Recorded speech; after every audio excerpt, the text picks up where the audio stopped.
ఈ graduate MLC seat అంటే మన బీఆర్ఎస్ పార్టీ సీట్. ఇది ఎప్పుడైనా మనమే గెలిచినాం. ఇంతకుముందు గ్రాడ్యుయేట్ ఎమ్మెల్సీ ఎన్నిక జరిగిందంటే బీఆర్ఎస్ పార్టీ గెలిచింది. రాకేష్ రెడ్డి గారి కంటే ముందు 2 సార్లు పల్లా రాజేశ్వర రెడ్డి గారు గెలిచారు. పల్లా రాజేశ్వర రెడ్డి గారికి మీరు వేసిన ఓటు వృధా కాలేదు. ఆయన బాగా కష్టపడ్డాడు. 2 సార్లు గెలిపిస్తే కూడా నిరుద్యోగుల కోసం, ఉద్యోగుల సమస్యల పరిష్కారం కోసం నిరంతరం అందుబాటులో ఉండి మంచి సేవలు అందించినారు రాజేశ్వర రెడ్డి గారు. ఇవాళ రాకేష్ రెడ్డి కూడా మంచి విద్యావంతుడు, బాగా చదువుకున్నవాడు, బిట్స్ పిలానీలో గోల్డ్ మెడలిస్ట్, యూనివర్సిటీ టాపర్, అమెరికాలో మంచి ఉద్యోగం చేశాడు, ఉద్యమ స్ఫూర్తి కలిగిన వాడు, ప్రజలకు సేవ చేయాలనే తపన ఉన్నటువంటి ఒక మంచి అభ్యర్థిని కేసీఆర్ గారు నిర్ణయించారు.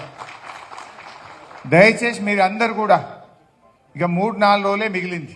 27 తారీఖు ఓట్లు, 25 ప్రచారం అయిపోతుంది. మిగిలింది అంతా 4-5 రోజులు ఉన్నది. ఈ 4-5 రోజులు మనం కష్టపడాలి. మీ ఓటర్ లిస్ట్ మీకు వచ్చింది. ఏ ఊర్లో ఎన్ని ఓట్లు ఉన్నాయి మీకు ఇచ్చిండ్రు.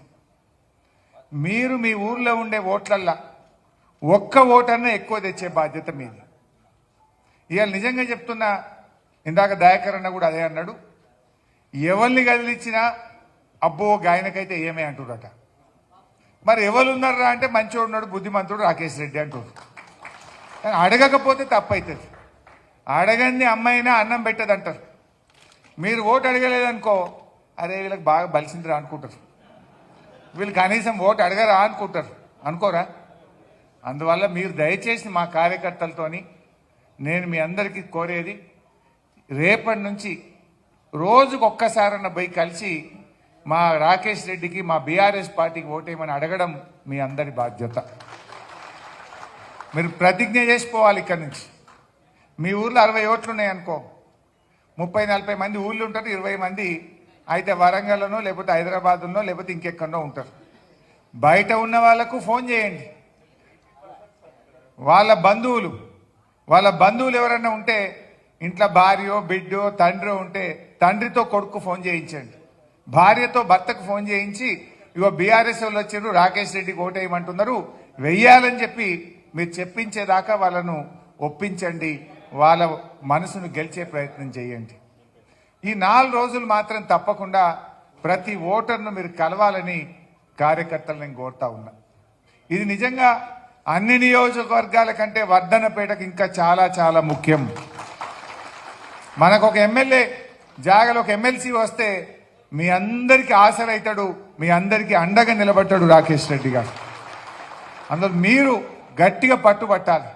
వర్ధనపేట ముద్దు బిడ్డ, వరంగల్ బిడ్డ కనుక ఇక్కడనే ఎక్కువ మెజార్టీ వచ్చేటట్టు మీరందరూ కూడా కృషి చేయాలని చెప్పి కూడా నేను కోరుతా ఉన్నా.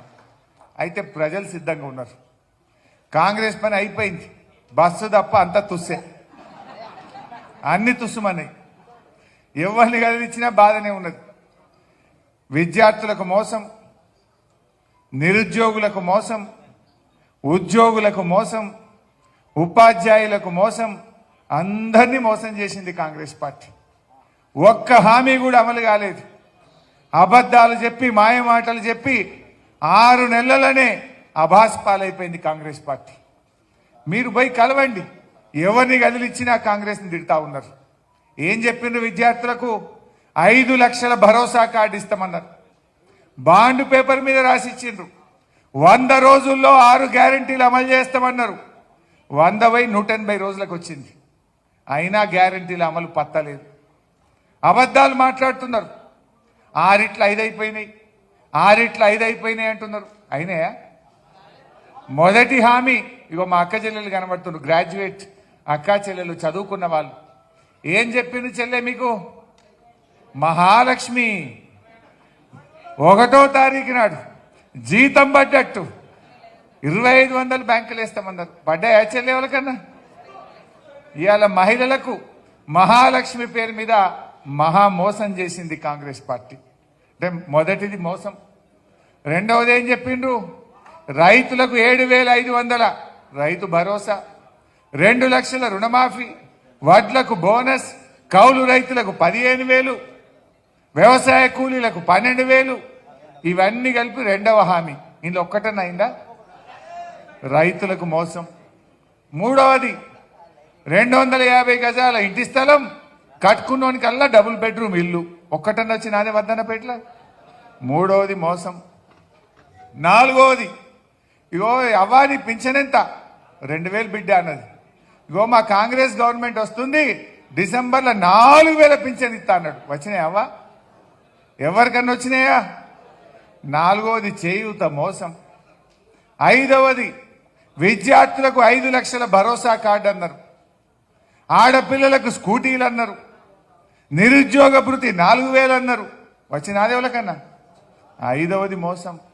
చెప్పుడేమో 6 5 అయినాయి అన్నారు. 6 ఒకటే అయింది, అది సగం, అది బస్సు తుస్సు, అన్ని తుస్సే. ఆ బస్సు కూడా లోన్స్ కింద లోపల పోతుంది, దానికి పైసలు కట్టలేదు. అది 4 రోజులు అయితే బయటపడుతుంది.